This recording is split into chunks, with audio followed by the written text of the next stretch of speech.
चलिए प्यारे बच्चों, आप सभी लोगों का फिर से करते हैं हम स्वागत अपने चैनल DCS फिजिक्स में। और देखिए बच्चों, हमारे चैनल के द्वारा नॉलेज बहुत अच्छे तरीके से आप लोगों तक पहुंचाई जा रही है। पढ़ाई भी आप लोगों की बहुत अच्छी चल रही है। वास्तविकता यह है कि जो बच्चे हमारे चैनल से रेगुलर जुड़े हुए हैं बेटा, उन पर लॉकडाउन के समय का कोई प्रभाव नहीं है, कोरोना के समय का कोई प्रभाव नहीं है। उनकी पढ़ाई काफ़ी बेहतर चल रही है। फिजिक्स में जब लोग कुछ नहीं कर पा रहे, स्कूल खुलने का कोई अनुमान नहीं है, सरकारें तक नहीं टिक पा रही, सरकारें गिर रही हैं, सरकारों में बड़ी कसमकस चल रही है, तो किसी चीज़ का कोई अनुमान नहीं है कि अब भविष्य में क्या होने वाला है। सब लोग 2020 को बहुत बड़ा मान रहे हैं, लेकिन इसी बीच जो बच्चे हमारे चैनल से जुड़े हुए उन सभी की पढ़ाई बहुत अच्छे तरीके से चल रही है। वो सभी बच्चे 7th चैप्टर ख़त्म करने वाले हैं। बड़ी ताज्जुब की बात है जब लोग सुनते हैं कि 7th चैप्टर ख़त्म होने वाला है आपके चैनल में। तो बच्चों, अब बात करते हैं हम लोग अपने सिलेबस की। तो चलिए मैं आप लोगों को बता दूं, हम लोगों ने अभी अभी निकट धारामापी पूरा किया है, गैल्वेनोमीटर धारामापी पढ़ा, उसके सिद्धांत पढ़े, उसके प्रकार पढ़े वगैरह वगैरह। आज जो हमारा टॉपिक है वो बहुत ही इंपॉर्टेंट है। और बेटा थोड़ी सी मैं आपको पहले ही बता दूं, समय की थोड़ी दिक्कत चल रही है हमारे साथ, क्योंकि स्कूलों की ऑनलाइन क्लासें भी शुरू हो चुकी हैं लगभग सभी की, इसलिए मैंने क्लास की ड्यूरेशन कम की है। आज मैं आपकी क्लास बड़ी लेना चाहता था, लेकिन मैं फिर से वही छोटी ले पाऊंगा समय की कमी की वजह से, इसलिए माइंड मत करें बच्चों। तो आज हमारा टॉपिक है बेटा, जैसा मैं आप लोगों को अनाउंस करके गया था कि धारामापी का एमीटर में क्या करेंगे बेटा, रूपांतरण। हम लोग रूपांतरण करेंगे धारामापी का एमीटर में, एमीटर का में रूपांतरण करेंगे। धारामापी का काम है धारा का पता लगाना और एमीटर का काम है धारा का मापन करना। तो कैसे धारामापी एमीटर के द्वारा धारा का मापन हो सकेगा, जिसको हम धारामापी से बनाएंगे। तो देखो बच्चों कैसे, सबसे पहले हम लोग एमीटर के बारे में जानते हैं। तो देखिए, एमीटर एक में सब लिखता जाऊंगा और समझाता जाऊंगा। एक ऐसा उपकरण है बेटा, एमीटर एक ऐसा उपकरण है जिससे परिपथ में प्रवाहित धारा का मापन, जिससे परिपथ में प्रवाहित धारा का मापन सीधा किसमें किया जाता है, एम्पियर में, सीधा एम्पियर में किया जाता है। ठीक है, एमीटर से जुड़ी हुई सारी बातें। एमीटर का काम है परिपथ में सीधे धारा का मापन करना, जो एमीटर में होती है। एमीटर को परिपथ के कैसे क्रम में जोड़ोगे ताकि वो पूरी धारा का मापन करे, तो बेटा श्रेणी क्रम में। कैसे क्रम में? श्रेणी क्रम में। तो एमीटर को परिपथ में, एमीटर को परिपथ में कैसे क्रम में जोड़ा जाता है बेटा, श्रेणी क्रम में जोड़ा जाता है। कैसे क्रम में जोड़ा जाता है? श्रेणी क्रम में। आप सोचिए, आपने दो चीजें पढ़ ली एमीटर के बारे में, सारे के सारे साइंटिफिक फैक्ट हैं, इनको याद रखना है जो कंपटीशन में आते हैं। कि एमीटर का काम है धारा का मापन करना, ना कि संसूचन। एमीटर धारा का मापन करेगा। दूसरी बात, एमीटर को परिपथ के कैसे क्रम में? श्रेणी क्रम में जोड़ा जाएगा। तीसरी बात, एमीटर का प्रतिरोध कैसा होना चाहिए बेटा, एमीटर धारा का मापन कर रहा है, धारा का मापन ज़्यादा से ज़्यादा तभी होगा जब एमीटर का प्रतिरोध न्यूनतम होगा। कैसा होगा? न्यूनतम होगा। तो तीसरी बात है, एमीटर का प्रतिरोध कैसा होता है बेटा? न्यूनतम होता है। एमीटर का प्रतिरोध कैसा होता है? न्यूनतम होता है। तथा लेकिन बेटा अगर एमीटर आदर्श है तो आदर्श एमीटर का प्रतिरोध, अब सोचिए एमीटर आदर्श है, एमीटर का प्रतिरोध न्यूनतम, तो न्यूनतम से न्यूनतम कितना होगा बेटा? 0। तो आदर्श एमीटर का प्रतिरोध कितना होगा? 0 होगा। कितना होगा? 0। तो एमीटर से जुड़ी हुई 4 इंपॉर्टेंट बातें आप लोगों ने पढ़ी कि एमीटर का काम है परिपथ में धारा का मापन सीधे एम्पियर में करना। धारामापी से एक स्टेप आगे है ये। दूसरी बात, एमीटर को परिपथ के कैसे क्रम में जोड़ा जाएगा? श्रेणी क्रम में। तीसरी बात, जब श्रेणी क्रम में जोड़ा जाएगा, धारा का मापन करेगा, तो एमीटर का प्रतिरोध कैसा होना चाहिए? न्यूनतम। तो आदर्श एमीटर का प्रतिरोध कैसा होगा बेटा? 0। न्यूनतम से न्यूनतम 0। अब आपको धारामापी से एमीटर बनाना है। तो मैं एक चीज बता दूं आपको, धारा मापी की कुंडली में एक प्रतिरोध जोड़ना है, लेकिन कैसे क्रम में। धारा मापी में आप प्रतिरोध जोड़ोगे एक, तो आप जानते हो हमें एमीटर बनाना है। एमीटर का प्रतिरोध कम होता है, ठीक है, कम होना चाहिए। तो हम लोग जो धारा मापी से एमीटर बनाएंगे, तो धारा मापी में भी हम जो प्रतिरोध जोड़ेंगे वो कम मान का लेंगे, अल्प मान का प्रतिरोध लेंगे। क्या लेंगे? अल्प मान का, ताकि एमीटर का प्रतिरोध कम रहे। और कैसे क्रम में जोड़ेंगे?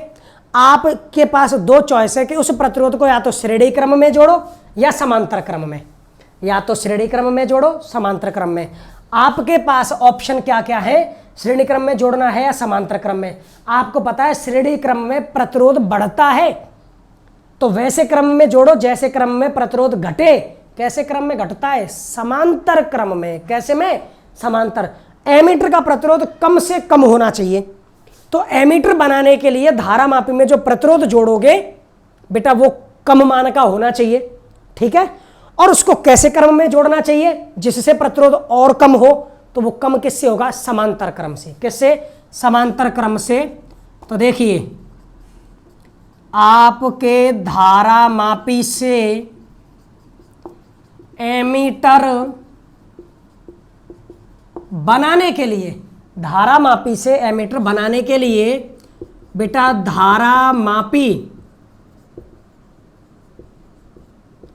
की कुंडली के समांतर क्रम में, धारा मापी की कुंडली के कैसे क्रम में जोड़ना है? समांतर क्रम में, क्योंकि ताकि प्रतिरोध कम हो। समांतर क्रम में एक अल्प प्रतिरोध, समांतर क्रम में एक अल्प प्रतिरोध जोड़ेंगे। और बेटा उसका एक स्पेशल नाम होता है, उस अल्प प्रतिरोध का शंट। क्या होता है? शंट। अल्प प्रतिरोध शंट जोड़ देते हैं। क्या कर देते हैं? जोड़ देते हैं। तो जो अल्प प्रतिरोध आप एमीटर बनाने के लिए कुंडली के समांतर क्रम में जोड़ोगे, धारा मापी की कुंडली के समांतर क्रम में जोड़ोगे, तो बेटा उस प्रतिरोध का नाम क्या है? शंट। क्या है? शंट है। तो बात को बढ़ाते हुए हम लोग एक बार फिर रिपीट करते हैं। बेटा ये गुणधर्म ही आपको याद रखने। एमीटर एक ऐसा उपकरण है जिसके द्वारा किसी भी परिपथ में धारा का मापन सीधे एम्पियर में किया जाता है। दूसरी बात, धारा मापी के एमीटर को परिपथ के कैसे क्रम में जोड़ा जाएगा? बेटा श्रेणी क्रम में। तीसरी बात, आपको धारा मापी से एमीटर बनाना है तो प्रतिरोध कम होना चाहिए, तो कम मान का प्रतिरोध लोगे जिसका नाम शंट है। जिसका नाम क्या है? शंट। और उसको कैसे क्रम में जोड़ोगे? समांतर क्रम में, ताकि प्रतिरोध उल्टा घटे। ताकि प्रतिरोध उल्टा घटे। समांतर क्रम में एक अल्प मान का प्रतिरोध शंट जोड़ देते हैं। क्लियर है बच्चों? ये है निर्माण प्रक्रिया। अब मान लीजिए कि ये धारा मापी यानी गैल्वेनोमीटर की कुंडली है। आपने एमीटर बनाने के लिए इसके समांतर क्रम में एक प्रतिरोध जोड़ दिया अल्प एस। तो बेटा ये जो पूरी युक्ति बनी, ये क्या बन गई पूरी युक्ति? एमीटर। यहां से धारा जा रही है आई। अब माना धारा यहां पर दो भागों में बटेगी, गैल्वेनोमीटर से प्रवाहित धारा आई जी, और नीचे की ओर कितनी आ गई संधि नियम से? आई माइनस आई जी। बेटा ये दोनों धारा ऐसे मिलकर फिर से धारा आई जाएगी। तो देखिए, कुंडली की संधियों पर, बेटा कुंडली की इन संधियों पर हम लोग बात करते हैं, तो विभवांतर तो समान रहेगा। विभवांतर समान रहेगा, तो एक तो गैल्वेनोमीटर है और एक ये है। गैल्वेनोमीटर का आंतरिक प्रतिरोध जी और ये शंट प्रतिरोध का प्रतिरोध एस। तो फिर बेटा V1 बराबर बोलो क्या होगा? V2। यानी आप कह सकते हो कि धारा मापी की कुंडली में वोल्टेज और आपके शंट प्रतिरोध के सिरों पर वोल्टेज बराबर रहेंगी। तो V बराबर होता है IR, तो IG इंटू जी बराबर शंट के लिए धारा है I माइनस आई जी और इंटू में S। तो बताइए बेटा यहाँ से आपको किसका मान निकालना है? कि धारा, कुल धारा का। किसका? धारा का। या फिर ऐसे कर दो बेटा आई जी इंटू जी बराबर आई इंटू एस माइनस आई जी इंटू एस। या फिर आप लोगों को शंट प्रतिरोध का मान निकालना हो तो एस बराबर बोलिए आई जी इंटू जी बटे आई माइनस आई जी। आपको न्यूमेरिकल कराए जाएंगे उनमें। तो जब शंट प्रतिरोध निकालना हो, आपको क्या निकालना हो? शंट प्रतिरोध तो S बराबर आई जी इंटू जी बटे आई माइनस आई जी, आई माइनस आई जी। व अमीटर का बेटा परिणामी प्रतिरोध क्या होगा? अमीटर का परिणामी प्रतिरोध आप बताइए। अमीटर में दो प्रतिरोध है, एक धारामापी की कुंडली का और दूसरा बेटा शंट प्रतिरोध। दोनों कैसे क्रम में? समांतर क्रम में। तो फिर बोलिए फॉर्मूला क्या होगा? R1 R2 बटे R1 प्लस R2 यानी G इंटू एस बटे G plus S, G into S बटे G प्लस एस। यस या नो? ये हुआ परिणामी प्रतिरोध। तो सुनिए दोबारा, एमीटर के द्वारा धारा का मापन सीधे एम्पीयर में किया जाता है, इसको परिपथ के श्रेणी क्रम में लगाया जाता है, लेकिन एमीटर का प्रतिरोध कम होना चाहिए। आदर्श एमीटर का प्रतिरोध 0 होता है। क्या होता है? 0। एमीटर को तो परिपथ के श्रेणी क्रम में लगाया जाता है, लेकिन धारामापी से एमीटर बनाने के लिए, धारामापी से एमीटर बनाने के लिए कुंडली के समांतर क्रम में एक अल्प प्रतिरोध शंट जोड़ा जाएगा। कुंडली के समांतर क्रम में एक अल्प प्रतिरोध शंट जोड़ा जाएगा। तो फिर बेटा शंट जोड़ते हैं और अब इस तरह हमारा कौन बन जाता है बेटा? एमीटर। कौन? एमीटर। तो बेटा इन दोनों के सिरों पर वोल्टेज समान होगी, वी जी बराबर वी एस, आई जी इंटू जी बराबर आई माइनस आई जी इंटू एस। तो शंट प्रतिरोध का मान निकला आई जी इंटू जी बटे आई माइनस आई जी। ठीक है बच्चों। और बेटा परिणामी प्रतिरोध, दोनों प्रतिरोध समांतर क्रम में है तो जी एस बटे जी प्लस एस। क्लियर है? अब आपको इसका चित्र अगर बनाना हो, क्या बनाना हो? चित्र। तो देखिए बेटा, ये आपकी थी आयताकार धारावाही कुंडली। ये कौन थी? आयताकार धारावाही कुंडली। या फिर मैं इसको ये बना दूं, ये थी आपकी आयताकार धारावाही कुंडली। ऊपर एक स्टैंड लगा हुआ था, नीचे एक स्टैंड लगा हुआ था। इसके दोनों ओर उत्तरी ध्रुव N और S। ठीक है। इसमें एक कॉइल रखी हुई थी बेटा, ऊपर भी एक स्प्रिंग जुड़ी हुई थी बेटा,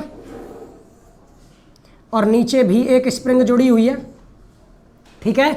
यहां पर क्या जुड़ा हुआ है? एक संकेतक जो वृत्ताकार पैमाने पर लगा हुआ है। ठीक है। आपको पता है कुंडली के समांतर क्रम में एक प्रतिरोध जोड़ा जाएगा, कुंडली के समांतर क्रम में एक प्रतिरोध जोड़ा जाएगा, शंट। तो देखिए समांतर क्रम में शंट जुड़ गया और ये टर्मिनल T1 और T2, ये स्प्रिंग S1 और S2। केवल इतना चेंज आता है कि धारामापी की जो स्ट्रक्चर होती है, धारामापी की जो प्रायोगिक संरचना होती है, उस धारामापी की प्रायोगिक संरचना में आपके निचली वाली स्प्रिंग के साथ एक शंट प्रतिरोध और जोड़ देते हैं, वो समांतर क्रम में जुड़ जाता है। इस तरह एमीटर का निर्माण हो जाता है। क्लियर है बच्चों? तो आज आप लोगों को इसे ये लिखना है, यहां तक समझना है। और बेटा समय की थोड़ी कमी रहने की वजह से आज मैं इसके न्यूमेरिकल नहीं करा पाऊंगा। कल की क्लास में जब हम लोग एमीटर धारामापी का वोल्ट मीटर में रूपांतरण पढ़ेंगे, वोल्ट मीटर में रूपांतरण पढ़ेंगे, तब हम लोग इन दोनों के न्यूमेरिकल करेंगे और भी न्यूमेरिकल करेंगे। तो तब तक के लिए बेटा आप इसको नोट करिए, लिखिए और लिखकर इसको पढ़िए, रिवीजन कीजिए, ये पॉइंटों को याद कर लीजिए। और मैं एक बार इसको कल रिपीट कराऊंगा कल की क्लास में। तब तक आप लोग अपना रिवीजन करते रहें बेटा। तब तक के लिए आप सभी लोग अपनी मेहनत करें। जय हिंद, जय भारत।